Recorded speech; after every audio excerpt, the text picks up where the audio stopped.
and welcome to Thoughts in the Green Room with your host, Geoff Mays. Something you may or may not know about me is that I strongly believe that an actor's success is directly related to how well they know themselves. So this week on Thoughts in the Green Room, I'm going to talk about knowing thyself. Okay, so acting is many things. There are many different definitions of it, there are many different approaches, there are some different methods. But in the end, all acting boils down to one common central thing. That an audience watches someone on stage performing a character, and the audience believes that person is truly that character. Now, over the years, the one thing that stands out to me, that I've heard from many coaches, that I've heard from different casting, that I've heard from peers who are more experienced than me, is that it is vital that the actor brings themselves to the role. Now, this simple statement leads not only to a paradox in my mind, but what I believe to be a common actor trap. In terms of it being a paradox, the thing is this: I am me. I can only be me, so how can I bring anything other than me to the role? Now, this question, this paradox, has led to many debates and discussions within my circles. And over the years, I've started to gain an understanding of it. And it is my understanding of this now, in my reflection over the years as I've grown and matured, that also helps me understand a very common actor trap, which I see as something relatively simple to fall into. Let me explain. So my 20-year-old self gets a script and the chance to read for a great villain. Let's be honest, who doesn't want to read for a great villain?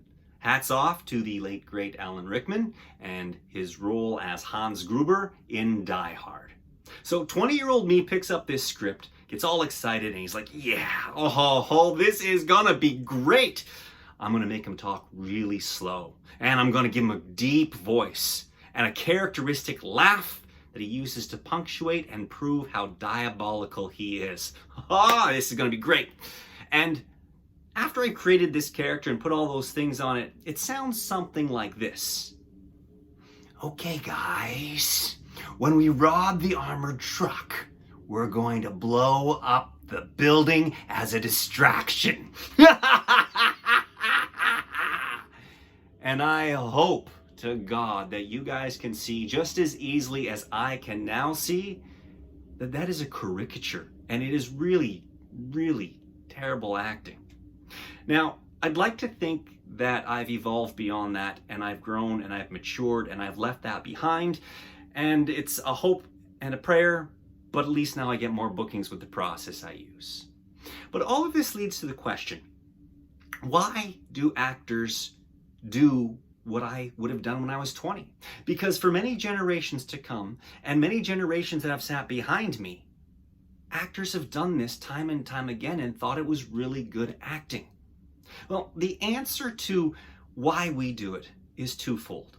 The first is an actor, the 20-year-old version of me, trying to do that is actually not acting.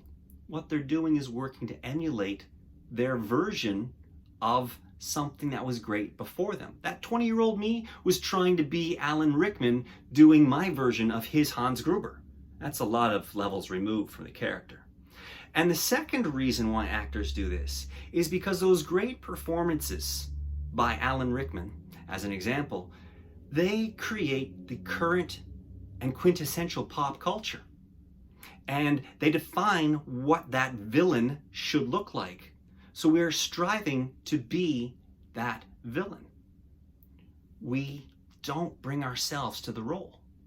So as much as that is all true, that the young actor, or maybe the older actor, tries to imitate what they've seen from somebody else, and the actors who are great at doing it define what the archetypes are, that process leads us down the wrong path. And the further we move down that path, the further we get away from ourselves, and the further we get away from good acting. See, I believe that Alan Rickman and anybody else who's done a fabulous job creating a character is able to do so because they're finding themselves in the role. Rickman was able to take a look at what would happen if he was in those circumstances, and he put himself in those circumstances. Voila, we get the amazing Hans Gruber. He did an exceptional job at finding himself in that role and thus created the exceptional character and the everlasting performance that came out of it. So let me explain a little bit of that difference now. My older self now sits down with that exact same script in the attempt to create this evil and this amazing villain, but I don't try and put anything on it anymore. I sit there and I ask myself some questions. What would lead me to need to rob the bank? What would need me to blow up a building? And as I start to explore, I start to figure out what circumstances would actually lead me to that. I then use that realistic information as the foundation to create the role. I am no longer putting on characteristics such as the laugh or the limp or the whatever I've decided to put onto it, but I've put myself in those circumstances, the fictional circumstances, and I now respond to what would happen if I were really there. And how am I able to do that successfully? By knowing what would lead me to be in those circumstances, knowing myself and what the results would be if I were there. Fictional circumstances with real information that could put me there to create a solid character. I'm finally starting to make sense of what it means to know thyself and bring myself to the role, because the reality is no one else can do that role the way I will do it, because what would lead somebody to do it for their reasons are going to be different from my reasons. So reflecting on the example I've just presented, let's take a look and slowly come back to the topic of today, which is knowing thyself. For me, what would lead me to rob an armored car and possibly blow up a building as a distraction? Well, nothing. No, that's not true. Somewhere within me is the circumstances that might lead to that. Maybe, and knocking on wood that this never happens, maybe my partner is exceptionally sick and requires $1 million surgery to save her life. Well, I don't have $1 million, and I'm not coming up with $1 million anytime soon. So the clear choice is, let her suffer. Or what if I robbed an armored vehicle to save her life? What if, to get away with the robbery of the armored vehicle, I needed to blow up a building as a distraction so no one would suspect that it was me? Okay, it seems far-fetched, but the reality is I would need something that far-fetched in order to actually do it. Recognizing that that could lead me to something that extreme, I can then extrapolate and put myself in. So the real question, now that I understand that process, comes back to our topic of knowing thyself. How is it that I can look into me and figure that out? What process do I have to go in order to know myself and just be me in the role?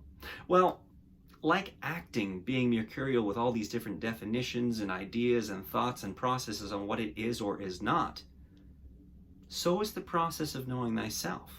For me, it's meditation.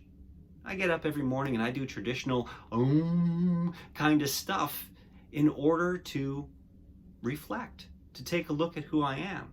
For somebody else, it might be a walk in the park. Another person might need to go to the gym. All I'm talking about is finding space and activity, or lack of activity, through stillness that allows you the opportunity to reflect and figure out what's going on, who you are on the inside, so that you can bring that to your roles, so that you can understand what circumstances would ignite, well, whatever the script requires. And this is the skill of being an actor. So hopefully by now you understand that I, at least, and I can't speak for everybody out there who's an actor, and I'm not going to suggest by any means that this is the only way to get the end results of what you see on film or stage. But hopefully you understand, from my perspective anyway, that knowing thyself is key to successful and skilled acting. But I also believe that knowing thyself is key and vital for everyone in order to have good human interactions. knowing thyself is a window into the soul. It teaches you what you do and don't like. It allows you to understand what you're willing to do or what you're not willing to do, where your boundaries are, things you can compromise or that you won't compromise. You get the back and forth of the do or the don't. And the reality is, if you understand where those limits are within yourself and you can identify them, then you can react and interact better with other people. It's that simple. Let me give you an example. Everybody's been in a situation where somebody's done something to them and they've been embarrassed or feeling humiliated. So reflect for a second for yourself on that moment. Now let's take that moment where you've been embarrassed or humiliated because somebody played a joke on you or something, and let's take it to the extreme. You are so embarrassed, you're so humiliated that all you can do is think about how you're going to get this person back. You are driven to the brink of insanity because you can't live this down on the inside. And you plan out this revenge for weeks and weeks and weeks, and you finally execute your ultimate revenge plan, and you think it's going to be great. You're going to execute humiliation and embarrassment upon the person who did wrong by you, and you do it.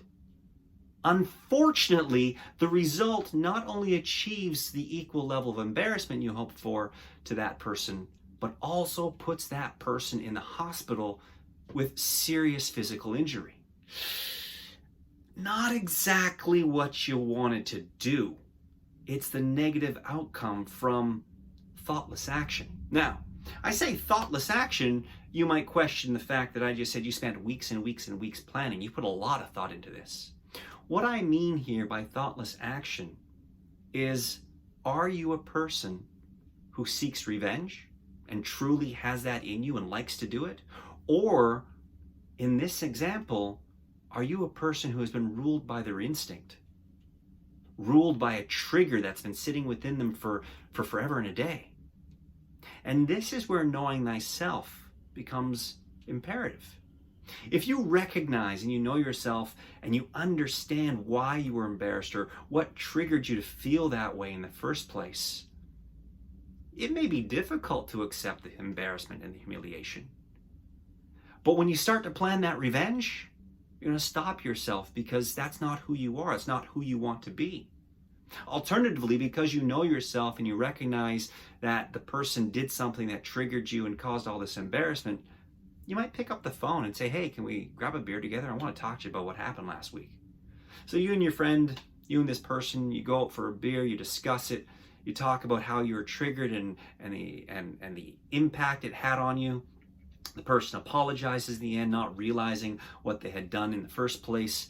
And you're able to accept the apology and you start to brush it off and laugh and everything starts going back together as normal, and you and your friend are back to where you need to be without this crazy example of the revenge plot put in there. Knowing thyself allows you the opportunity to reflect before you act, and that outcome equals better human interaction. Knowing thyself is a key to life for everyone else. For actors, it is not only a key to life in terms of their interaction, but it is a key to their acting success. So I challenge you to take some time to reflect and get to know thyself in order to be successful as an actor, if you're an actor out there, or to be successful as a human, if you're simply somebody watching this video spot called Thoughts from the Green Room. And there you have it, folks. Your Thoughts from the Green Room with your host, Geoff Mays. I will see you in a few weeks.